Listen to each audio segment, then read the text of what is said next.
Mama, Nga Charlie Smith, Zhong Pianji, Georgia Strait. I'm the editor of the Georgia Strait, and I'm happy to be back for another week on WOW TV.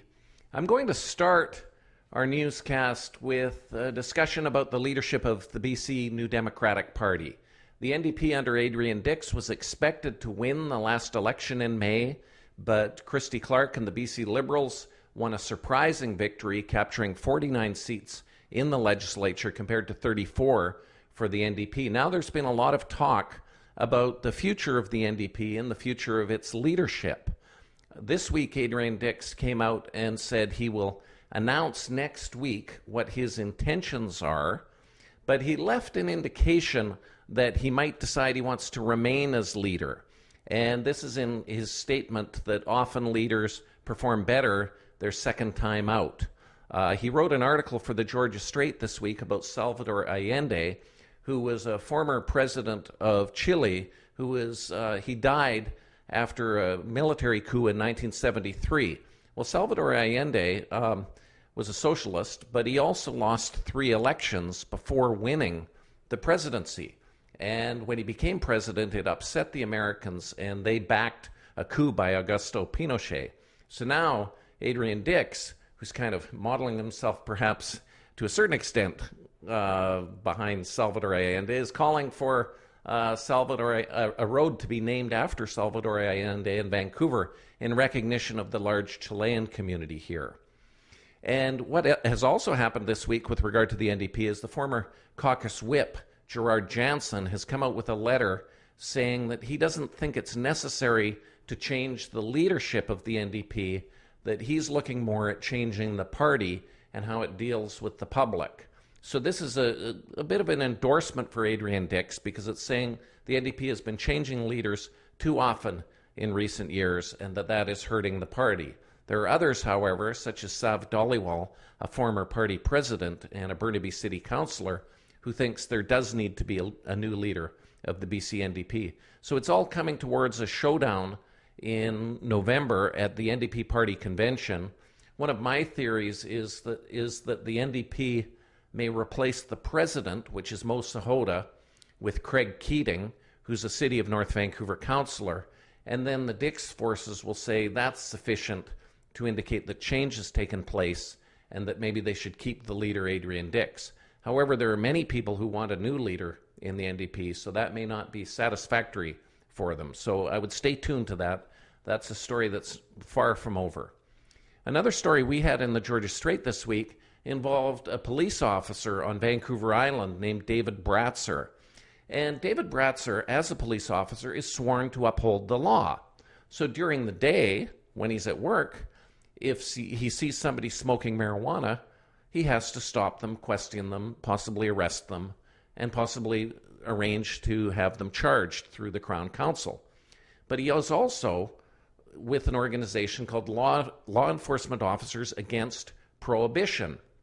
And so he's actually opposed to busting people for marijuana possession. So in his off hours, he's collecting signatures for the campaign to end the harassment and the prosecution of people for possession of marijuana. So during the day, he's arresting people for marijuana possession, and when he's off work, he's actually getting people to sign petitions with the Sensible BC campaign to try to stop marijuana possession charges from happening in British Columbia. So that's an odd story that was written by our reporter Carlito Pablo, and quite interesting. One of the stories I did was focusing on Simon Fraser University, and at the end of this month, they're going to have a major summit, a community summit on the economy of BC. And Shauna Sylvester, who's the executive director of SFU Public Square, and that's the part of Simon Fraser that's engaged in community engagement. Shauna has done a lot of work in preparing a summit, and one of the keynote speakers is going to be Robert Reich, who's a very well-known U.S. economist, and he was the labor secretary in the administration of President Bill Clinton. Well, Robert Reich has concerns about the growing gap between rich and poor in North America, and says that that is actually contributing to economic instability. And he thinks part of the problem is the low marginal tax rates on the wealthy. So he believes that tax rates should increase on the super rich, the high income people, because what's happening is they're collecting all their money, and to a certain extent they're investing it, but they're not able to spend it. And he thinks if there was more economic or wealth redistribution, that would actually create more jobs, because lower income people would have more money to buy goods and services. So Robert Reich is one of the speakers. There's also going to be a comedian, Charlie Demers, who's from Vancouver, who's very popular. He's going to do a fun workshop with another comedian named Richard Side, and it's going to be called It's the Economy, Stupid. The people at SFU have prepared a bunch of research on the BC economy, and there will be public discussions.